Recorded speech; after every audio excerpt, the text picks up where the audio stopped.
Análisis venezolano con Unay Amenábar. Continuamos, amigos, con más de Análisis Venezolano. Hoy conversando con John Magdaleno, politólogo, profesor universitario y analista de la situación del país. Dejamos antes de la pausa una interrogante que tenía que ver con esta caída o esta fragmentación o este desapego que se había dado dentro del propio oficialismo a raíz de que comienza esta etapa del gobierno de Nicolás Maduro. ¿Tendrá que ver con eso que se comentaba durante la campaña? Incluso, bueno, Maduro no es Chávez, ahí es un problema de la mala gestión de este gobierno, es un modelo fracasado que ha venido simplemente pues ahora tocando fondo. ¿A qué podríamos atribuirle esa realidad? Pienso que son tres esencialmente los factores que han contribuido al deterioro de los respaldos del chavismo.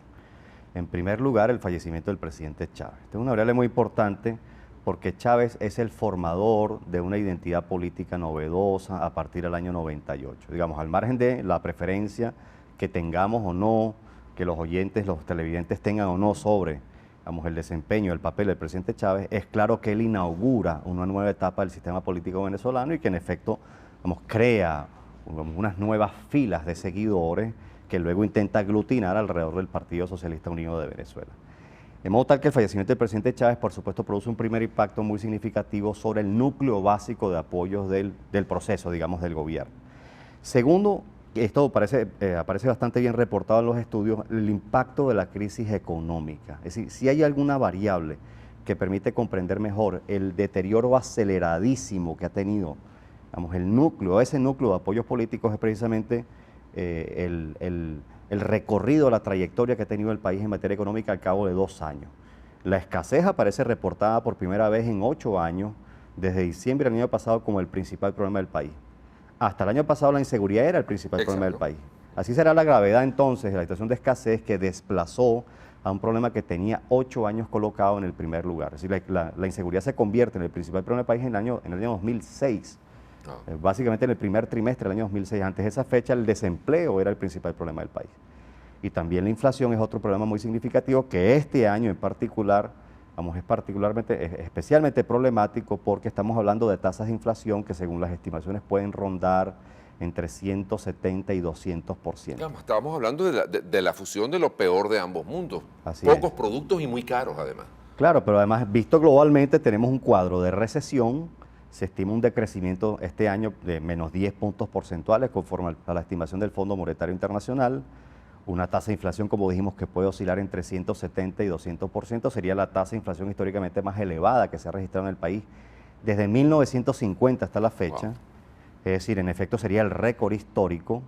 Y por otro lado tenemos, como bien señalas, el problema de la escasez. Entonces ese es el segundo factor que permite explicar la caída de los apoyos. Y el tercero, el desempeño percibido de la gestión del presidente Maduro para combatir, para atacar el problema de la crisis económica que encara el país. De forma tal que esos tres factores, la combinación de, en primer lugar, la desaparición física del presidente, en segundo lugar, la crisis económica y sus impactos, y el hecho de que se percibe mayoritariamente que el presidente Maduro y su gestión no están encarando exitosamente la crisis, pues por supuesto producen un deterioro acelerado. Ahora fíjate que si algo ha quedado claro, sobre todo en estos tiempos, es que no solamente el gobierno tiene el control de todos los aspectos de la vida del país, sino que además hace gala y se empeña en demostrar que eso es así. Cuando uno ve que todas las posibilidades, todas las instituciones están en torno a la figura del Ejecutivo Nacional y no hace los cambios que tiene que hacer, uno se pregunta, ¿le conviene de alguna manera al gobierno tener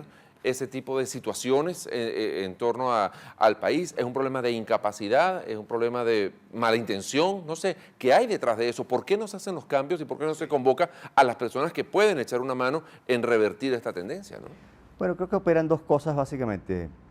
Y en primer lugar, una incomprensión acerca del funcionamiento de la economía contemporánea. Es decir, los mapas ideológicos están operando en este momento como un bloqueador importante de reformas que parecen urgentes ya desde el año pasado. Incluso desde el propio oficialismo se ha señalado por la vía de varios voceros la necesidad de algunos ajustes en materia de política económica. Me refiero concretamente al caso, para empezar, del propio Giordani, me refiero al caso de Héctor Navarro, Ana Elisa Osorio, me refiero a las más recientes declaraciones a Ali Rodríguez Araque. Incluso Rafael Ramírez, ministro Correcto, Víctor Álvarez, Felipe Pérez, Fernando Soto Rojas, es decir, el repertorio de voceros del oficialismo que viene diciendo públicamente que se requiere un ajuste para estabilizar macroeconómicamente el país es bastante, digamos, amplio y sin embargo pareciera que el encuadramiento político-ideológico del problema económico que tiene el país lo impide. Y en segundo lugar, creo que hay un cálculo político que opera para impedir el ajuste. Y el cálculo es muy sencillo. El gobierno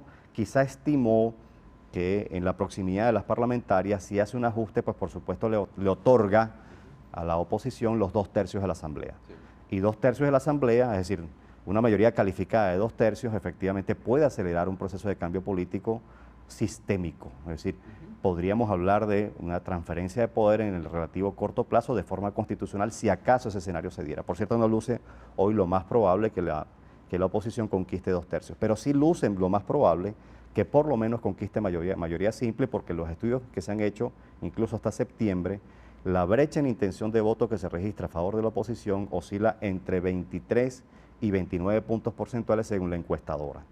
Y estamos hablando de una brecha, Unai, que no se registraba desde el año 2003. Brechas equivalentes a las que hoy se registra no se ven sino desde un año antes del revocatorio, que por cierto es una coyuntura que Chávez logra revertir básicamente en virtud de 3 factores. Estaban aumentando los precios del petróleo, eso le permite más financiamiento al gobierno, mayores recursos fiscales petroleros. Con eso se emprende, digamos, una nueva política social cuyo eje fueron las misiones. Eso permite el mejoramiento de la imagen del presidente y del gobierno en general.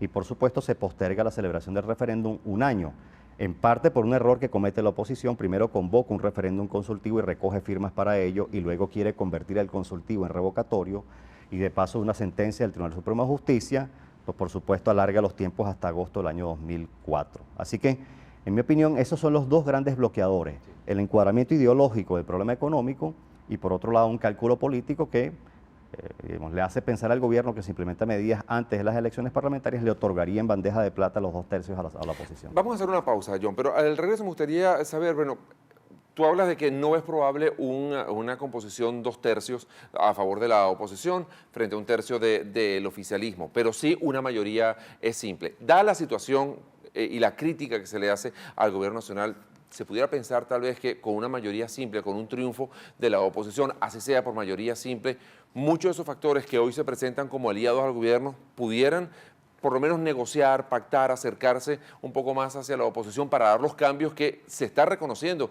que hace falta que tenga el país. Vamos a tocar ese tema al regreso de la pausa, hoy conversando con John Magdaleno, politólogo aquí en Análisis Venezolano. Ya ven. Análisis Venezolano con Unai Amenábar. Quality Engines te presenta estos modelos disponibles en su lote de vehículos. Toyota Camry 2012, 4 cilindros, radio con pantalla, 63,000 millas, un solo dueño, 0 accidentes, Carfax limpio, título limpio. Puede ser tuyo por $220 al mes.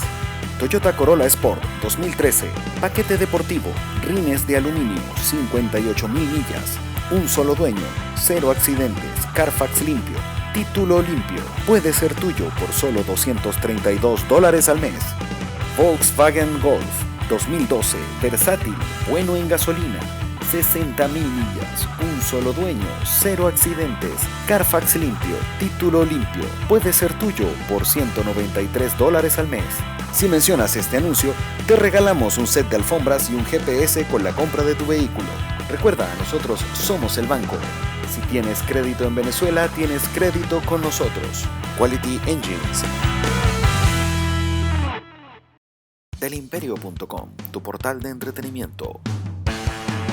Todo sobre los mejores eventos en el sur de Florida. Entérate de lo que viene, porque en delimperio.com lo tenemos todo. Teatro, fiestas, conciertos, moda, música y cine. Búscanos en delimperio.com. En Instagram, @delimperio. Delimperio.com. Barcars Rental Car. Alquila fácil, alquila seguro en el sur de Florida. Algunos solo te dan ofertas. Nosotros las mejoramos y te ofrecemos la mejor experiencia. Te incluimos seguro, GPS y la silla para tu bebé. Te buscamos y te dejamos personalmente en el aeropuerto. Ubícanos www.baracars.com, @baracars en Twitter, Baracars Rental Car.